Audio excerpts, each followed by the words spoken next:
Acabar com a corrupção é o objetivo supremo de quem ainda não chegou ao poder. Você vai colocar na imprensa, né? Não é a frase minha, mas é a frase verdadeira. É do Milor. O senhor escreveu na cadernetinha do lado dos pagamentos, né? Para mostrar como é podre a política brasileira. O Brasil em 2020 vai estar numa situação de balanço de pagamento e situação da Petrobras caótica. Porque o mercado de derivado está crescendo em média 6%. Esse ano talvez a gente tenha até deflação, né? Tem crescimento de PIB negativo talvez, né? Mas o consumo de combustível continua crescendo. Tecnicamente falando, é uma empresa quebrada. O que acontece? A Petrobras está cada vez mais aumentando a sua importação de derivados, quer seja de diesel, quer seja de gasolina. Gasolina está importando porque o governo está matando o setor de etanol por segurar o preço da gasolina. Esse governo está matando a Petrobras. Matando. O governo obrigou a Petrobras a participar em 30% do pré-sal, todo o pré-sal, 30% no mínimo, e ser operadora. Ela não vai ter condição de investir o que ela já se comprometeu a investir por determinação do próprio acionista majoritário.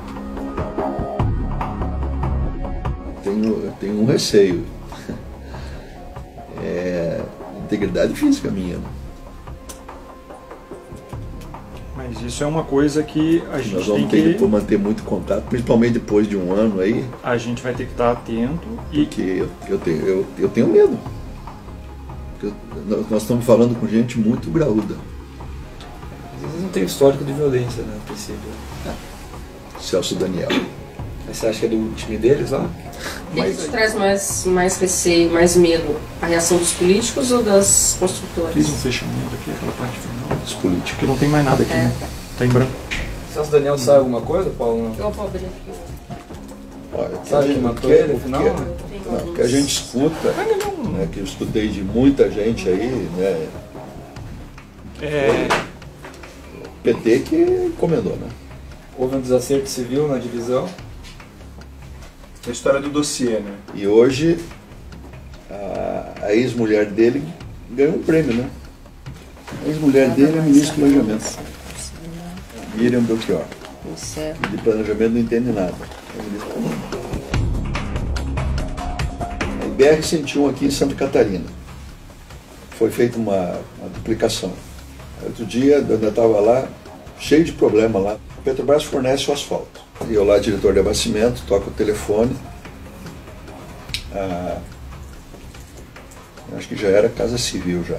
A ministra da Casa Civil liga para mim. Por que esse asfalto da Petrobras é tão ruim, não sei o que e tal? Tira da gravação isso aí. Por que esse asfalto da Petrobras é tão ruim? Eu falei, ministra, o asfalto da Petrobras não é ruim. O asfalto da Petrobras é o que está dentro da especificação. E ela tem mania de falar um pouco alto, né? Então você começa a falar assim e depois os telefones vão assim. Essa é a Glaze, né? Você está se referindo a Dilma? Não, Dilma. Em 2010, quando ela foi ser candidata à presidência, assumiu no lugar dela o Guido Mantega, ministro da Fazenda. Um erro gravíssimo, do meu ponto de vista. Por quê? Como ministro da Fazenda, em nenhum momento ele se posicionou como conselheiro da Petrobras, porque o chapéu dele lá no conselho era ministro da Fazenda. E outro detalhe importante é que os demais conselheiros da iniciativa privada são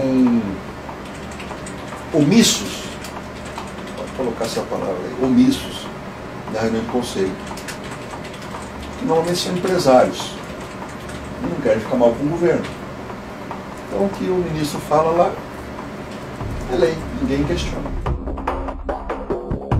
Como se deu o processo de venda da refinaria São Lourenço pela Petrobras na Argentina? A Petrobras comprou uma empresa chamada Pérez Compan no ano de 2001. O presidente da Petrobras era o Felipe Rastul. E eu diria que essa compra foi tão desastrada quanto a compra de Passadino. Por quê? Essa empresa era uma enorme empresa da Argentina, uma das maiores na época, 2001, uma empresa privada, e que tinha ativos tanto na Argentina, quanto na Colômbia, quanto na Venezuela. Mas essa empresa, além de ter esses ativos, é uma empresa que tinha uma dívida muito alta. Então, se for olhar até hoje o que essa empresa deu de resultado positivo à Petrobras, vai ver que foi um mau negócio. Como é que o senhor vai dar essas gravações para nós, essas reuniões? Gravações? O senhor não gravou nenhuma reunião? Eu gravei. Não. Nem imaginava que tivesse necessidade disso, O delegado. senhor vai ter que ficar mais tempo aí pensando, então, Não me faça isso, pelo amor de Deus. refletindo aí, onde é que estão essas gravações aí? Essas gravações não existem, ninguém gravava isso aí. Imagina quem que ia gravar isso. Acho que tudo isso que nós estamos fazendo aqui de extremo valor.